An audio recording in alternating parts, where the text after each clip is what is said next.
Hello. Back on the tea again. It's cold. Wealth tax. Well, it's like the Wimbledon of politics. If wealth tax is the ball, it is being volleyed from side to side, for and against. It's quite interesting, isn't it? It's definitely provoking some very, very strong reactions.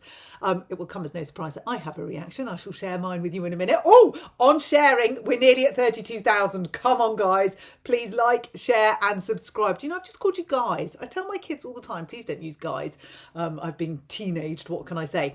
So, wealth tax. Well, it's a very, very interesting one. And my conclusion, which is funny that I'm starting with my conclusion at the beginning, my conclusion is actually it doesn't matter what you or I think, whether we agree with it as a policy and a political ideology or not, it has no bearing on the outcome. The people that need to be deciding whether there is a wealth tax or not are the wealthy ones, because ultimately, if they think not, they will leave. And that is the fact that is happening at the minute. So a stat today, a millionaire leaves Britain every 45 minutes. So, I mean, who knows where they're going? It doesn't really matter where they're going, but it's not staying here. And they're not just moving like the country. They're not just moving out of the country. They're taking their wealth with them. The bits that they are able to, they're deciding to make offshore, not onshore. So we've all learned a lot. I mean, I think all of us could be tax specialists now with what's going on in the economy, but they're earning their wealth in other places now because they know that they're going to get the shit taxed out of them. So that's the first thing. It doesn't really matter what we think because it's not us who's got to pay for it. Unless there is somebody watching this channel who will have to pay for it, please let me know. What do you think? Tell me. I'd love to know in the comments. But one of the things that makes me amused by this is AI. So, you know, the government love AI. It's apparently going to be teaching our kids now. We're using AI in school. We're using AI everywhere. It's even gone to Wimbledon. AI is the future. Well, if you ask AI what they think to wealth tax, I love I say they. Who is AI? If you ask AI what it thinks to wealth tax, I shall tell you.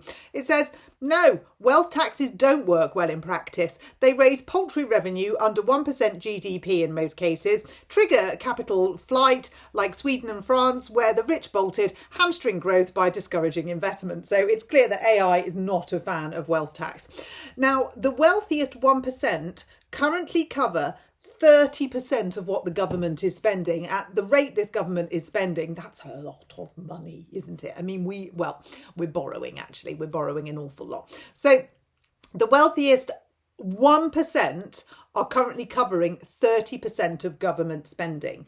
Now, a lot of argument is that if that 1% go, and they will, you know, we all heard that people weren't going to leave private education and go into the state system. Bridget Phillipsson was absolutely adamant that wasn't going to happen.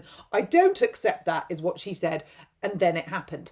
So we know that what the government predicts often is the exact opposite of what's going to happen. So whether we like it or not, whether we support a wealth tax or not, these people will decide by leaving, which is what they're doing. So we have no one left to tax. So where are we going to get this magical money from that we don't have? And why do we need this magical money? And this is the bit that sort of, when we're in the volley of wealth tax that's being hit over, when we get new balls, could we have the new balls going, why are we in this mess? New balls, what got us here? New balls, what's cocked up with the economy? George Osborne was on the radio this morning. You might remember him as an ex-chancellor. And he said something very interesting, and he included his own government in this, that no government has prioritised the economy. They have prioritised spending, but they've not prioritised the economy. Now, I think that's true.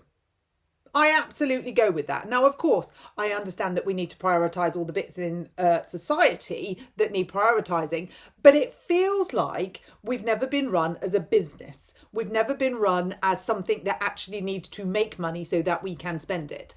And I think he's right with that. I don't think a government has approached this country as an economy. Yet here we are. We've got the wealthiest 1% currently covering 30% of government spending. Now, I reckon if they are the wealthiest 1%, they kind of know what they're doing. I reckon they've probably done a few online business courses, how to make loads of money, and it's worked. So I'm thinking we need to speak to them. We need to ask them what we need to do to make the great British company, us, actually earn some money. I think that they've probably got a lot of knowledge in their minds on how we could do this. So instead of taxing them into a different country where they can have the benefits of all of their money, why don't we speak to them, get them on board and ask them? So instead of doing the YouGov polls, which 75% of people would back a wealth tax, what difference does that make? Are those 75% of people able to pay the wealth tax? Are they the ones that have got the money in their back pocket? I mean, we don't have any money in our back pocket because Rachel Reeves nicked it all. So what does it matter whether 75% of the country thinks we should have a wealth tax? The people we need to ask is the 1% who are covering 30% of our spending. We need to ask them what they think. And then we kind of need to do it. And whether that sits well with you or not, again, is immaterial. Because if we're looking at the finances of the country, which are currently in the doldrums, then there are some clear winners in the financing of this country, and I don't feel like we're in a position at the minute to say no. I don't feel like we are in a robust position where we can sort of mess around with this stuff. We are literally fighting for survival at the minute. And so it would make sense, would it not, to ask them and consult with them and maybe take some advice from them. I mean, I know Rachel knows her way around a scientific calculator these days, but she doesn't actually get to the bit where the answers make sense, does she? So she doesn't actually get to the bit where the numbers add up. I mean, she knows what all the symbols mean, but she doesn't know how to put them in the right connecting order. So why don't we get all of these clever people who have made loads and loads of money and ask them what we should do as a country? I don't have the answers. I mean, we may all have our opinions on what we think we would like to happen, but I'm not in the 1% of the wealthiest people. I wish I was. I wouldn't be having my car problems then. I'll do another update on that. Oh my God. I mean, shoot me now. Obviously don't. But it's just, to me, we've gone past the point where we can be volleying this ball across our, political net. We're done.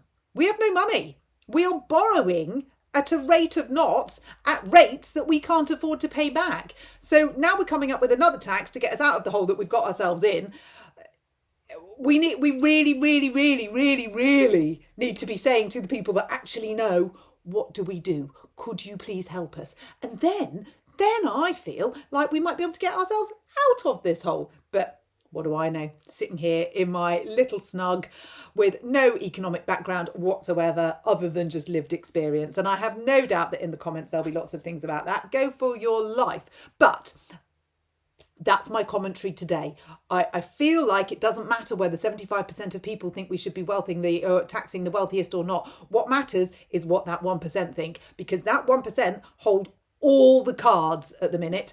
And yes, of course, we don't want to be reliant on the 1%, but I don't feel like we're in a position at the minute where we can do anything but. Here endeth my sermon.